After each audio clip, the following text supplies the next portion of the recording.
What about my love? Wasn't it enough? Just let me know. So, we've talked a lot about the playoffs, the natties. We've talked about, worst to first. Worcestershire sauce. Is that what you? I said worst to first. Worcestershire. Worcester. Worcester. Warheads now. But we've talked about all these things. We've talked about a couple of coaches being on hot seats, Mike Norvell, Mario Cristobal. So that kind of leads up to this one. Penn State's always been known to have really good season. New York 6 bowls. But they'll always lose either to Michigan or Ohio State or both. Now with the 12-team playoff format, they were runner-ups in the Big Ten. But now with the 12-team playoff format, we saw them make it pretty far in the playoffs. They still lost. So my question for you, is it going to be national championship or bust for James Franklin? Is this his last year, especially with Drew Allar, Nick Singleton, Katron Allen all being out the door soon? By soon, I mean after this year, Well, pretty much their whole offensive line is going to be depleted after, and they came. Jim Knowles is now your defensive coordinator to add on to this, who just came off of a national championship win.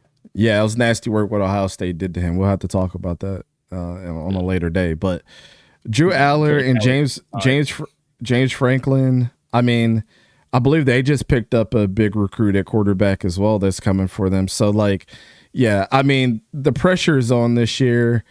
I don't think you build a team like this for no reason. I don't think those two running backs that you have, which we always put in our top 3, top 2 best running back duos, bringing in Trevor Pena from Syracuse, getting the kid from Troy, getting Kyron Hudson from USC. Like I said, there's Kyron Hudson. Now he's being mentioned properly. Yeah, and bringing back that whole offensive line that was excellent last year.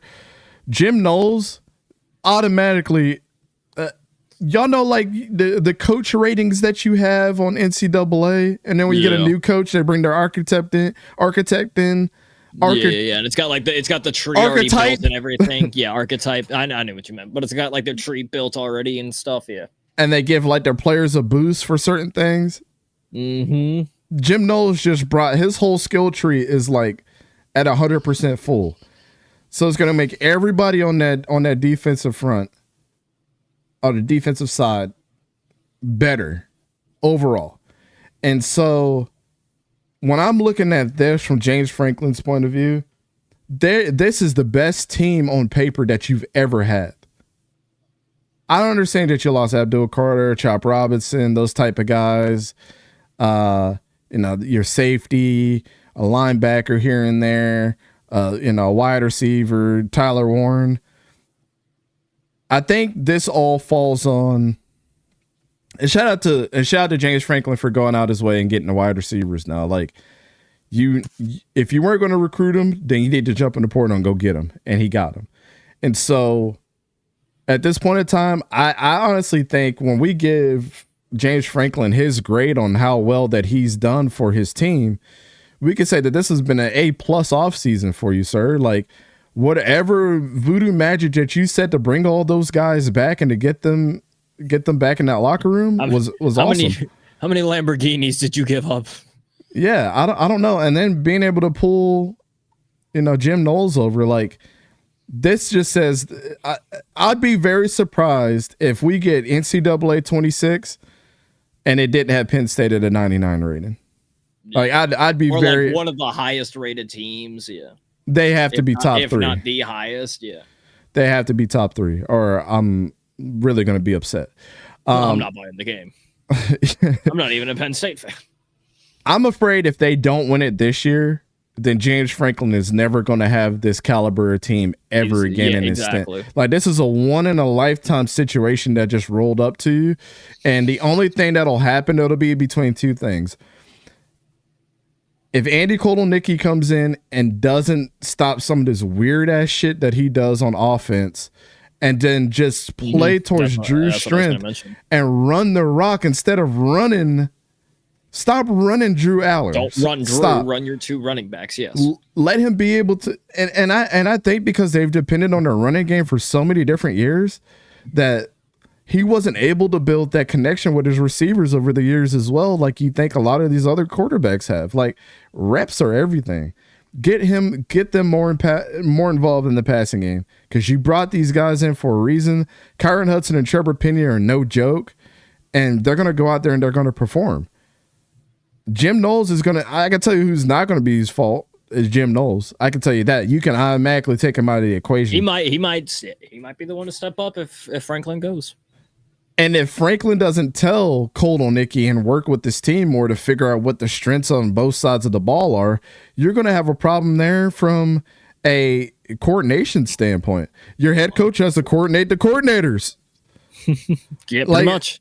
It just is what That's it why is. He's the head coach. Yes. So when some of this weird stuff is happening throughout the season, you got to be able to pull back like Jim Harbaugh did towards the end of Michigan season because they played all these easy teams up front, right? And all of us were like, well, you didn't really play any competition, and now the rest of your schedule is going to be hard the rest of the year, right? And so, yeah, man, I think this is one of those ones like if you guys don't win a national championship, it's your own fault, bro. It's nobody else's. Literally. And look at their schedule. They play Nevada, FIU, Villanova before their bye week. They're going to go in and crush them. Then coming off the bye week, they go to Oregon. Or no, they play Oregon at Beaver Stadium. Valley. And then UCLA, Northwestern, Iowa, bye week. Perfect. Like their bye weeks couldn't have lined up any more perfect than this. Pretty then much, you end the rest of your season with Ohio State, Indiana, and then the rest of it is Michigan State, Nebraska, and Rutgers.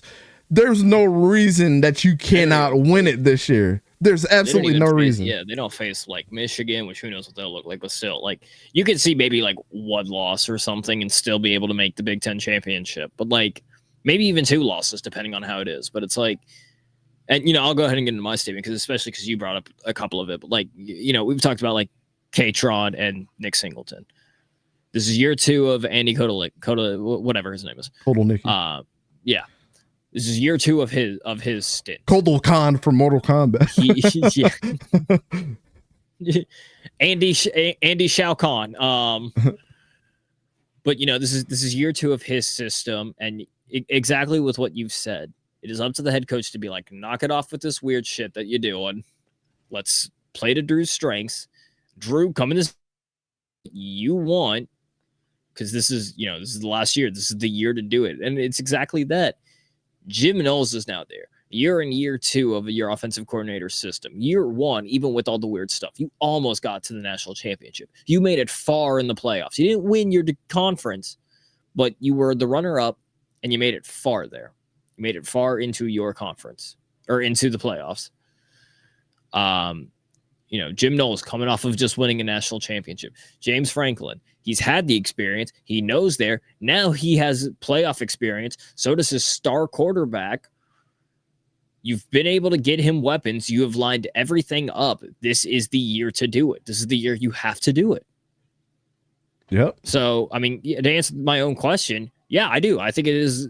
I think it's national championship win or it's going to be a bust. Now, do you look at Jim Knowles as like insurance of if we do let James Franklin, we just have Jim Knowles right here that will pull out, or is he going to stay as defensive coordinator? But it's like that's kind of insurance right there. He literally just won the national championship, and now he's your defensive coordinator. He left your rival as their defensive coordinator to be your defensive coordinator. You've seen how Penn State's defense has looked in general. They've constantly had top defensive players, Micah Parsons, Chop Robinson, Abdul Carter, all those guys top 10. Well, not Chop Robinson, but all those guys, 2 of those guys top 10 picks.